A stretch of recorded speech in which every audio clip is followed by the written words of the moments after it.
Buenos días, ¿qué tal? Sean todos ustedes bienvenidos. El día de hoy quisiera comentarles una situación recurrente que se presenta cuando amablemente abogados de todo el país se comunican conmigo para alguna duda, tema, caso que están llevando, en fin, y me dicen: oiga, juez, pero no sé qué hacer, no sabemos qué hacer porque revisamos en el código y pues no encontramos la respuesta a esa duda, o hay una laguna o no lo contempla la codificación. Fuimos al Código Penal, no, no hay, y buscamos jurisprudencia, buscamos algunas tesis y no nos dan certeza o claridad de este asunto. ¿Y usted qué recomienda? Yo, de entrada, para todas estas personas, yo siempre les digo lo mismo: quien está buscando las respuestas, todas las respuestas en el Código Nacional o en el Código Penal, que es el Código Penal Federal, los códigos estatales, no está haciendo las cosas como debiese. El Código Nacional, en sus 490 artículos, no se contemplan muchas, pero muchas situaciones que vienen en la vida diaria del proceso. Este código, una vez más lo comento, está muy mal redactado, pésimamente redactado, una redacción legislativa terrible. Hace unos días casualmente veía un video, se omiten nombres por obvias razones, de una respetada abogada que se ostenta como ser la artífice o técnicamente la creadora del Código Nacional. La verdad, yo le di seguimiento puntual cuando estaba dando la creación del código entre 2013 y 2014. Estuve relativamente de cerca con lo que es CONATRIP y con lo que es la exdiputada Angélica de la Peña, quien trabajó durísimo, esta señora, tratando de conciliar, de arreglar, en fin. Pero esta abogada también participó, así como participó todo un cuerpo de juristas distinguidos. Pero yo creo que si yo hubiera sido el creador de los creadores del Código Nacional, ahorita no lo presumiría. Ahorita me daría mucha vergüenza lo que se creó, porque el Código Nacional es una especie de Frankenstein. El Código Nacional en realidad es un copy-paste de varias legislaciones que existían ya, unas nacionales, otras extranjeras, y que se le fueron haciendo adecuaciones y ponle esto aquí, ponle esto acá. Se nota que la inmensa mayoría de quienes redactaron el código no tenían experiencia procesal, ministerial ni jurisdiccional, porque la mitad de ellos son académicos y académicos de primer nivel, pero académicos. Yo también fui maestro 26 años universitario, y yo sé que en la academia es una cosa y en el ejercicio profesional es una muy distinta. Entonces, no se está como para andar presumiendo que fuiste los creadores del código. Tan mal estuvo el dichoso código que cuando fue promulgado en 2014, cuando fue publicado, no pasaron ni 2 años cuando ocupó ya hacer una miscelánea penal, una reforma profunda a 11 legislaciones. El código quedó peor de como estaba en 2014. Ha tenido otros arreglos, pero este código está, híjole, aquí tienes que recurrir a otras legislaciones, tienes que recurrir a los principios generales del derecho, a la lógica jurídica, a los 14 métodos interpretativos que hay en materia penal, etcétera. No vayas a querer encontrar la respuesta en este código porque no las hay. A mí me llama la atención, tomé unas notas aquí, en algunos videos que he publicado recientemente sobre audiencias o sobre videos como me llama la atención cómo algunos abogados dicen: no, juez, yo que usted hubiera hecho esto. No, juez, yo que usted hubiera hecho aquello. Nadie somos dueños de la verdad absoluta. Nadie. Decía René Descartes de que no hay nada más equitativo en el mundo que la razón, porque todo el mundo creemos tenerla, pero no es así. Yo antes de que opinen de una manera, y no solo contra mí, sino es que este abogado debe haber hecho aquello, es que este Ministerio Público debe haber hecho aquello. Es muy bonito ver los toros desde la barrera, ¿eh? Ver llover y no mojarse es fabuloso, pero estar enfrente de la situación.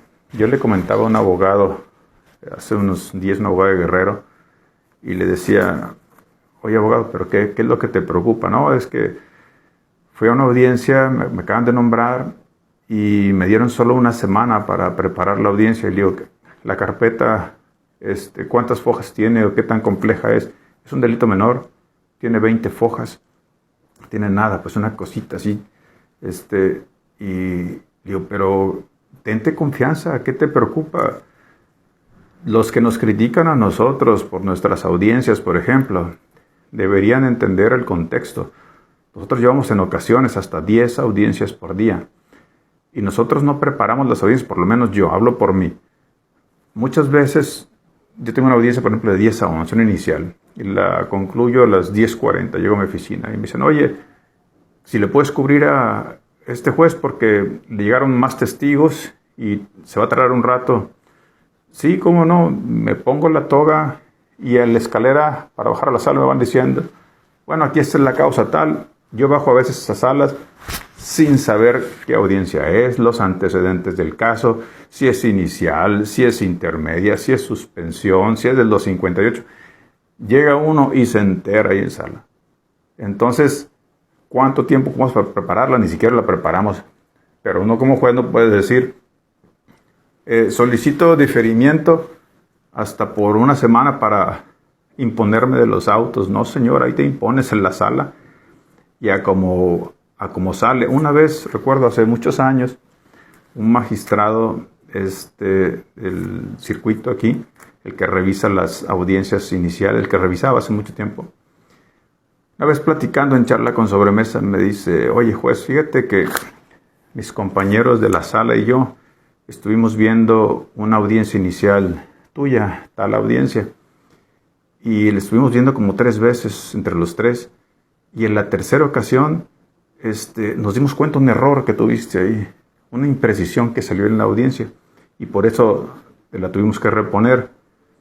Y le dije: ok, a ver, déjame ver cómo funciona esto. Tuviste que ver 3 veces video, poniéndole pausa y despacio y más rápido y despacio, frenando entre 3, verla 3 veces para darte cuenta de un error. O sea, entonces no revisaron bien, porque yo vi ese video también y yo encontré por lo menos 3 errores en esa audiencia, míos. Pero tienes que entender que es una audiencia muy compleja, varios imputados, varios ofendidos, varios delitos, que cayeron en flagrancia. Yo llevaba como 7 audiencias ese día y de pronto llegan esos detenidos, me asignan la causa, bajo en 10 minutos. Tienen que entender el contexto completo. Hay alumnos que he tenido que me dicen: juez, ando bien preocupado porque me pusieron una audiencia del 258 en 2 semanas y ocupo prepararla. Digo: ¿cómo? O sea, 2 semanas para preparar una audiencia del 258. 2 semanas, pues ¿y qué vas a hacer en 2 semanas? Entonces, yo les pido, por favor, que antes de criticar, a mí critíquenme lo que quieran. Yo he sido criticado los últimos 25, 27 años que me he dedicado a esto. Yo no tengo ningún problema. Pero cuando yo subo algunos videos, no es para que se acaben al abogado en particular, al público, al Ministerio Público, al asesor jurídico. Es para que vean lo que se tiene que hacer y lo que no se tiene que hacer, o vean estilos de cada quien, pero no para decirles hasta de lo que no. Al juez díganle lo que quieran, de mí yo no tengo ningún problema, pero hay que ser un poco más conscientes, más mesurados de eso. ¿Qué hacer cuando no tienen las respuestas? ¿Qué hacer cuando no sabe? Porque a todos nos pasa que en muchas ocasiones no sabemos qué hacer en una causa específica. Yo hace mucho estaba leyendo un libro que nada tiene que ver con el derecho, un libro de Stephen R. Covey, que mucha gente ha leído, es un bestseller. Los 7 hábitos de la gente altamente efectiva. Stephen R. Covey es editorial Paidós. En una parte de su libro menciona que él estaba buscando en la historia de los Estados Unidos el secreto del éxito y que se dio cuenta que cada 5 o 7 años llegaban nuevos gurús, nuevas personalidades y decían, no, el secreto del éxito es este. Y no, es aquel. Cada 5 o 10 años iban cambiando. Entonces, después de estudiar bibliografía americana por más de 200 años, llegó a una conclusión, que los principios para la prosperidad son los mismos, son básicos, por eso le llaman los 7 hábitos, son principios, valores, la honestidad, la lealtad, la solidaridad, la disciplina, la perseverancia, que no hay secretos mágicos, tiene que ser eso. ¿Y por qué menciono esto de Stephen R. Covey? Porque de ahí tomé la idea de que cuando en algún proceso, en alguna causa, no sepamos qué hacer, no venga contemplado, no haya jurisprudencia, no haya forma de dar una opinión homogénea, que difícilmente se daría aunque estuviera escrita, regresa a los principios. Y alguien va a decir, bueno, ¿cómo regresa a los principios?